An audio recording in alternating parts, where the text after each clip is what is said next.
Hi, it's Kathleen from Bailey Academy, mom of 5, homeschooling 2 of them, ages 11 and 14. Today is part of our Back to Homeschool series, I think number 4, and we were talking about the final curriculum picks for my grade 9.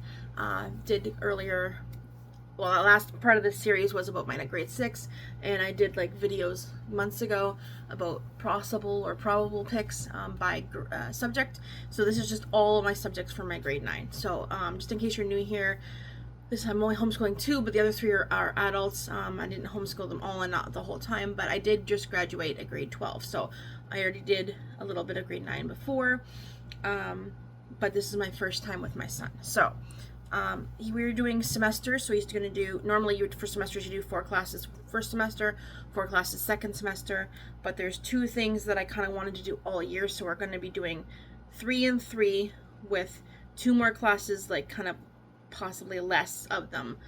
I don't know. So it's 5 ends up being 5 classes for a semester, but not extra credits. Okay, so first of all, for English 1, we decided that for different days he's going to do different things. Every day he's going to do work on cursive. Our kids cannot do cursive properly, so we're going to work on cursive a little bit every day. I'm trying to get him to understand that you work smarter, not harder. Well, quality is better than, quality is better than quantity. I don't think I have it next to me. I didn't grab it, but it's just a printout of an old program that I got from the, what is it called? Occupational therapist from my daughter. And so I couldn't try to look online, and I can't find anywhere that you can get the full program at all, let alone for free. But it's Clock Climbers, if you want to try looking for it. And it does, instead of doing like A and then B and then C, it does like all the ones that kind of have a similar look, C and A and maybe backwards too if I'm doing it this way. So it does it that way. So anyways, any workbook would work, but cursive. And then on Monday he's going to do vocab. We decided to settle on Wordly Wise book 9, and we have that in like PDF, so I'm gonna print it out for him. One second, I'm just gonna grab something. Okay, so in his bin of stuff, I printed off the first couple, maybe weeks, I think, of vocab. Just gave him a regular old folder and put it in there. So it has day 1, day 2, day 3, but we're not doing it that way. So the first thing is the word list. We're going to go over the word list on day 1 and then do the first activity.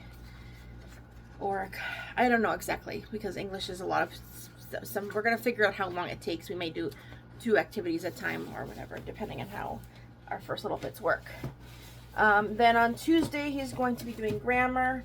We're doing grammar power. Again, I have a PDF, so I just printed and made a little thing for him. And grammar power, I've never seen anywhere but online, the free versions that you can get. So I'll link that below.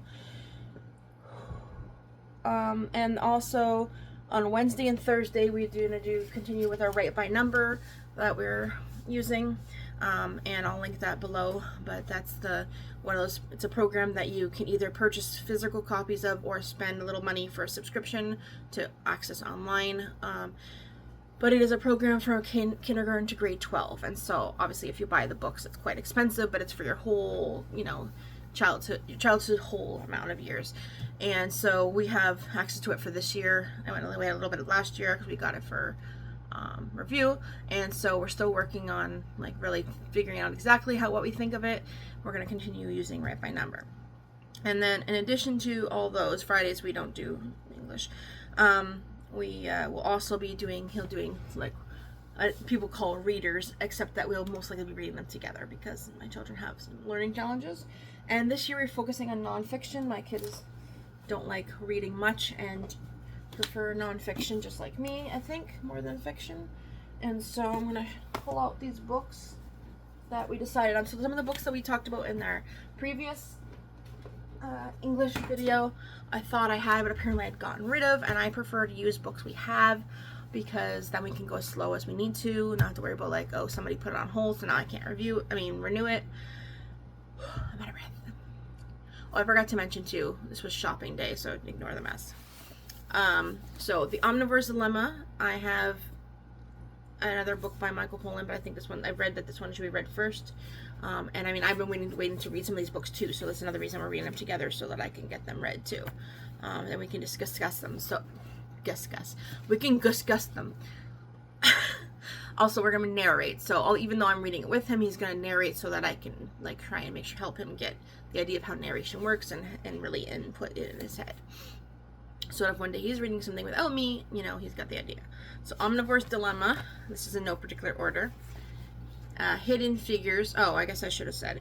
Omnivore's Dilemma was talking about, it says, a natural history of 4 meals. What talks about Americans, but Americans think about politics, perils, and the pleasures of eating. It's pretty well known. Hidden Figures, which is the story of 4 black female, not 4, there's 3 on the cover. 3 black female mathematicians at NASA whose calculations helped fuel some of America's greatest achievements in space. And there's a movie based on that as well. The Boy Who Harnessed the Wind. This one is the Young Readers edition. I read the original when it came out because I reviewed it for my book blog at the time, and it was really good. And so this is the Young Readers edition. We got it for a different child, a different year, and then ended up reading it with them. So we're gonna read that one.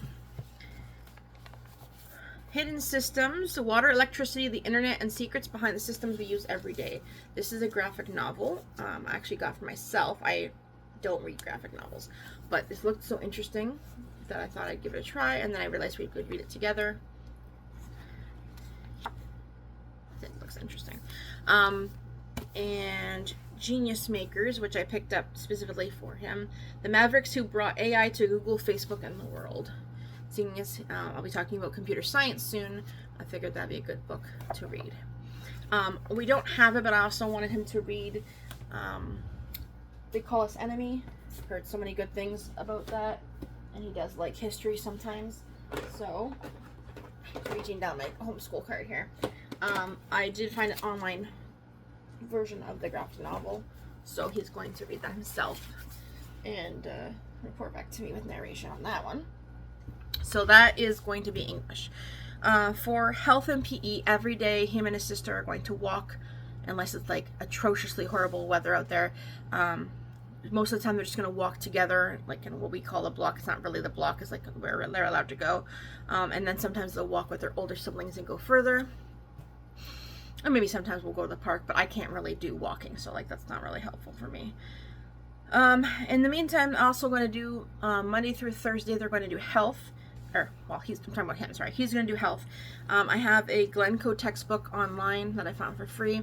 So we actually started it last year, so he's going to, again, we're going to read together, but like, we're going to read together, and then there's like questions and discussion and stuff like that. And then Monday to Wednesday, we're going to do that. Thursday, he's going to do an extra PE, which he does with his sister, and we're just mashing up a bunch of free things. It could be going outside or going to, the local basketball net and throwing baskets, or it could be like doing a Just Dance on the thing. I have like a couple games that I found free home phys ed from like when lockdown was happening and stuff that are helpful. So we're just going to do something like that.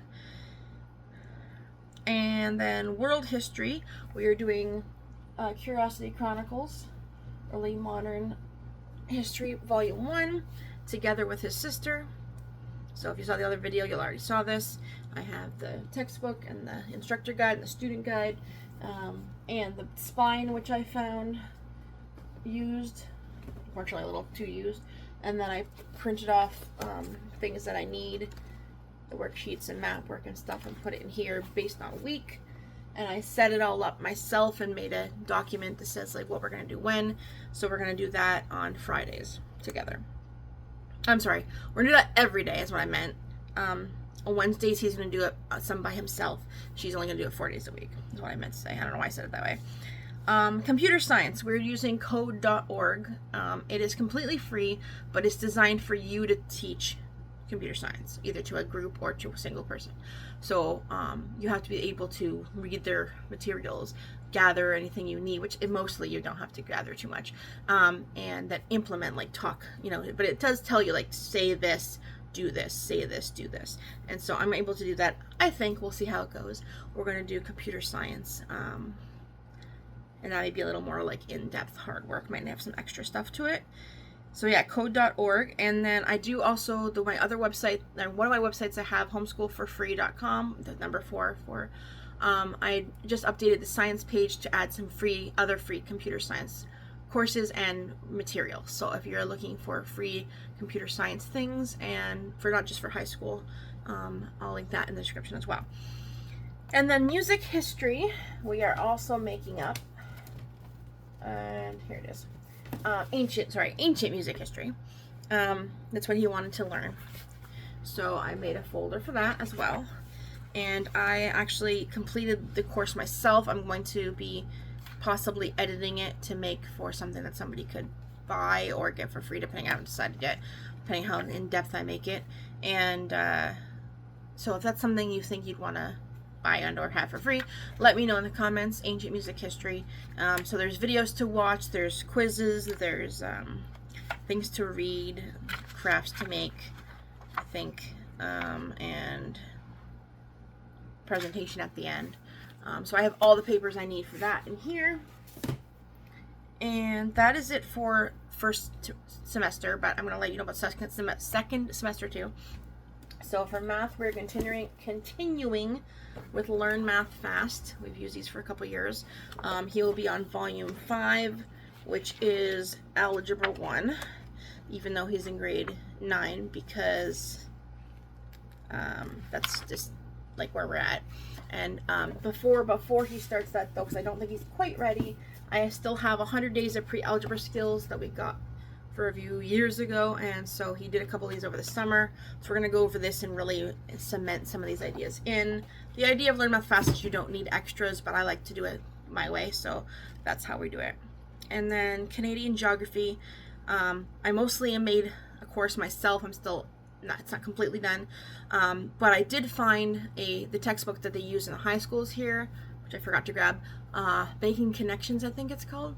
But I don't want to just do only textbook because that's boring. So I think we'll do a mixture of my stuff and textbook. More on that as semester 2 comes. And then Spanish, I don't have a definitive, even though it says final curriculum picks. Probably easy peasy online homeschool because I can't find anything better that I can afford. So if you have suggestions, let me know. Oh, he only knows like maybe some colors and a few words here or there. Like we live in Canada, we don't speak Spanish. I know quite a bit of Spanish, but not enough to be fluent or anything. And so like if you're giving suggestions, I need something that's not for like high school level, as in he's taken it all his life or anything. And then yeah, he'll continue the health and PE and the world history at that point. So that is our picks for grade 9. I guess that didn't take very long. And yeah, it's not a lot of classes, but it'll be like longer day or hours or minutes or whatever of each class. And once we get started on a schedule, we'll kind of see, okay, this class is taking too long, this class is too short, and like adjust things. If you have any questions, let me know. I'll try to remember to put all those things I mentioned in the description. And video number 5 will be our homeschool haul and maybe a very small tour of our area, but I don't know about that because as you can see, it's a mess. All right, that is it for today. Thanks. Bye.